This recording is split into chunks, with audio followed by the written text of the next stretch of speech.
FIFA বিশ্বকাপ ফাইনালে আর্জেন্টিনার প্রতিপক্ষ কি স্পেন নাকি ফ্রান্স? শুনতে কিছুটা অবাক লাগলেও অনেক আর্জেন্টিনা সমর্থক কিন্তু এরই মধ্যে এই আলোচনা শুরু করে দিয়েছেন। এর পেছনে একটা কারণও রয়েছে।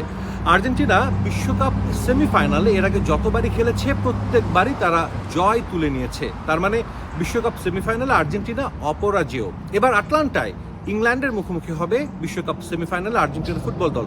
সবাই প্রত্যাশা করছেন লিওনেল মেসি এবং তার দল যে ফর্মে রয়েছে এবারও একটা সহজ জয় তুলে নিয়ে তারা পা রাখবে বিশ্বকাপের ফাইনালে। এ কারণেই এই আলোচনাটা চলছে যে বিশ্বকাপ ফাইনালে ফ্রান্সকে তারা চায় নাকি স্পেনকে। কিন্তু সমর্থকরা যেভাবে আলোচনা করছে, আদৌ কি ম্যাচটা ততটা সহজ হবে আর্জেন্টিনা ফুটবল দলের জন্য?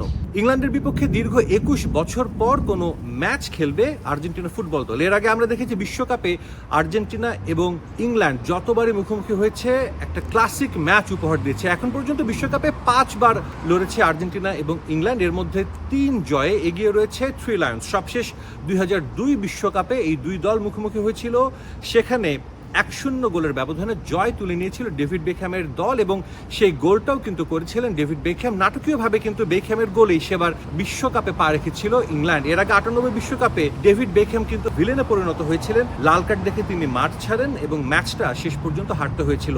লিওনেল মেসি এই ম্যাচ খেলার জন্য মুখিয়ে রয়েছেন। তিনি তার ক্যারিয়ারে এই প্রথমবারের মতো কোনো প্রতিযোগিতামূলক ম্যাচ খেলবেন ইংল্যান্ডের বিপক্ষে এবং ইংল্যান্ডের এই দলটা দারুণ কিছু ম্যাচ খেলেছে এবং হ্যারি কেইন এবং জুড বেলিংহ্যাম যেভাবে তারা পারফর্ম করছেন প্রতি ম্যাচে এবং গোল্ডেন বল এবং গোল্ডেন বুট দুইটারই এখন পর্যন্ত যোগ্য দাবিদার হিসেবে কিন্তু রয়েছেন এই দুই ফুটবলারই। একই সঙ্গে বলতে হয় বুকায়ো সাকার কথা। বুকায়ো সাকা কিন্তু ইংলিশ প্রিমিয়ার লিগে আর্সেনালের হয়ে লাস্ট মৌসুমটা অসাধারণভাবে পার করেছেন। তার জন্য কঠিন পরীক্ষা অপেক্ষা করছে এই আর্জেন্টিনার বিপক্ষে ম্যাচে। আর্জেন্টিনার জন্য ম্যাচটা সহজ হবে কিনা একটা প্রশ্ন করছিলাম। আটলান্টায় খেলা হবে। এই আটলান্টাতে আর্জেন্টিনা মিশরের বিপক্ষে একটা ঐতিহাসিক জয় পেয়েছে, যদিও সেই জয় নিয়ে রয়েছে বিতর্ক, অনেক আলোচনা। তবে যেহেতু ম্যাচ শেষ, আর্জেন্টিনা জিতেছে, আর্জেন্টিনা এখন সেমিফাইনালে, সেই ম্যাচ নিয়ে হয়তো বা খুব একটা আর কথা হচ্ছে না অতীতের ম্যাচ নিয়ে। এখন সবাই তাকিয়ে আছে আটলান্টায় ইংল্যান্ড এবং আর্জেন্টিনা সেমিফাইনাল।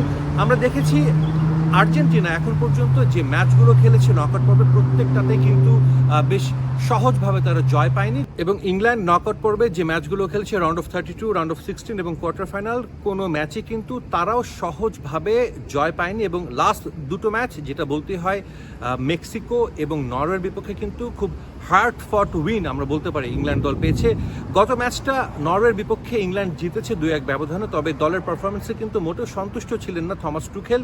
তিনি বলেছিলেন আমরা জয় পেয়েছি কিন্তু দলের পারফরমেন্সে তিনি সন্তুষ্ট নন। এটাই হয়তোবা ইংল্যান্ড দলকে তাতিয়ে দেবে সেমিফাইনালে ভালো কিছু করতে। আমরা দেখেছি ইংল্যান্ড গেল কয়েকটা আসর বিশ্বকাপ এবং ইউরোতে কিন্তু ফাইনাল এবং সেমিফাইনাল খেলেছে, একটা ভালো ছন্দে রয়েছে এই দলটা এবং তাদের সবচেয়ে বড় যে অ্যাডভান্টেজ ইংল্যান্ডের এবারের বিশ্বকাপ দলকে নিয়ে ব্রিটিশ মিডিয়ার তেমন কোনো উচ্চবাচ্য আমরা দেখিনি। টুর্নামেন্টের শুরু থেকেই আমরা দেখেছি এই দলটা নিয়ে খুব একটা বড় আশা দেখেননি কিন্তু ইংল্যান্ডের গণমাধ্যম বা ইংল্যান্ডের কোনো ফুটবল বোদ্ধাও। সবাইকে ভুল প্রমাণ করে এই ইংল্যান্ড দল এবার জায়গা করে নিয়েছে সেমিফাইনালে। নিশ্চিতভাবে ইংল্যান্ডও চাইবে দীর্ঘ অপেক্ষার অবসান ঘটিয়ে আর্জেন্টিনাকে হারিয়ে তারা বিশ্বকাপের ফাইনাল খেলতে চাইবে এই যুক্তরাষ্ট্রের মাটিতে।